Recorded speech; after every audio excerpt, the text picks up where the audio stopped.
రవీంద్రనాథ్ ఠాగూర్ జయంతి ఉత్సవాన్ని నెల్లూరులో నిర్వహించారు. న్యాయవాది పివి రమణారెడ్డి నేతృత్వంలో ఈ కార్యక్రమం జరిగింది. టౌన్ హాల్లోని వర్తమాన సమాజంలో ప్రముఖులు ఈ కార్యక్రమానికి హాజరయ్యారు. ఈ కార్యక్రమంలో బత్తుల సాయికుమార్ రెడ్డి రవీంద్రనాథ్ ఠాగూర్ జీవిత చరిత్రను తెలియజేశారు. ఈ కార్యక్రమంలో డాక్టర్ గిరిజలక్ష్మి, వినయ్, చేజర్ల సుభద్రాదేవి తదితరులు పాల్గొన్నారు.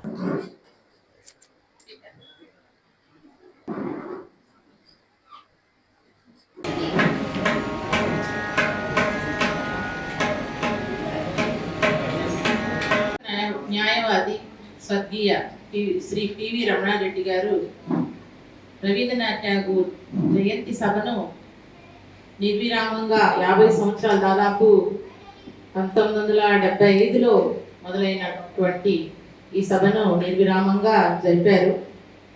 ఆయన తదనంతరం మేము కుటుంబ సభ్యులం ఈ సభను నిర్వహిస్తున్నాము. మేము మా పివి రమణారెడ్డి గారు మా వర్తమాన సమాజం పూర్వ అధ్యక్షులు, కార్యదర్శిగా కూడా పనిచేశారు. సుమారు 50 సంవత్సరాల నుంచి నిర్వివారంగా ఆయన ఈ ఠాగూర్ జయంతిని జరుపుతూ వచ్చారు. ఆయన తదనంతరం కూడా వారి కుటుంబ సభ్యులు ఈ సభని జరపడం అనేది చాలా సంతోషం, ఆనందదాయకం. ప్రముఖ న్యాయవాది, కవి పండిత పోషకులు రవీంద్రనాథ్ ఠాగూర్ జయంతి సభను నిరాటంకంగా జరిపిస్తున్నటువంటి వారు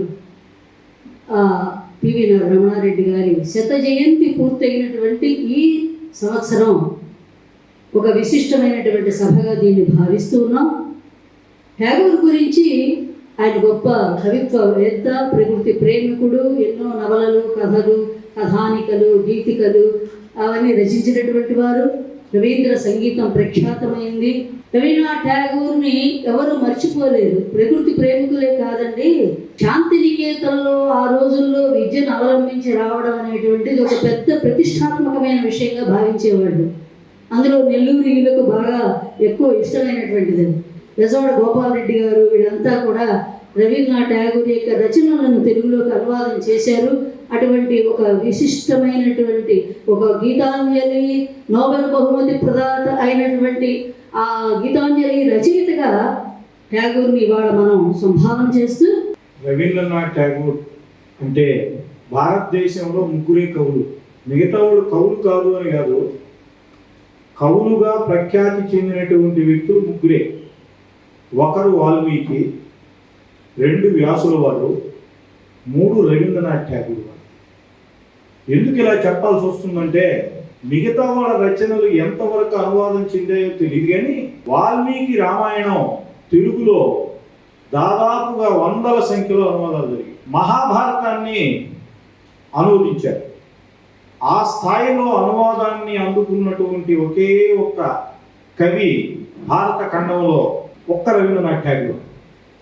వారి గీతాంజలి, కేవలం గీతాంజలి అనేటటువంటి 157 గీతికలు కలిగినటువంటి భగవత్ ప్రార్థనల పుస్తకం కేవలం నోబెల్ బహుమతి పొందడం కాదు, నెల్లూరులో బెజవాడ గోపాలరెడ్డి గారితో ప్రారంభించుకుంటే లబ్ధ ప్రతిష్ఠులైనటువంటి మేధావులైన కవులు 50 మందికి పైచిలకు గీతాంజలిని ఒక్క ఆంధ్ర రాష్ట్రంలోనే అనువదించారు. ఇంతటి కీర్తిని గడించినటువంటి వాళ్ళు వాల్మీకి, వ్యాసుల వారి తరువాత కేవలం రవీంద్రనాథ్ ఠాగూర్ గారి. అందుకనే రవీంద్రనాథ్ ఠాగూర్ గురించి ఒక మాట చెప్తారు వర్డ్స్వర్త్ అనేటటువంటి కవి. ఏమంటారంటే, విశ్వకవి అని మెచ్చుకోదగినటువంటి కవి ప్రపంచంలో మేక్ కాదు రవీంద్రనాథ్ ఠాగూర్.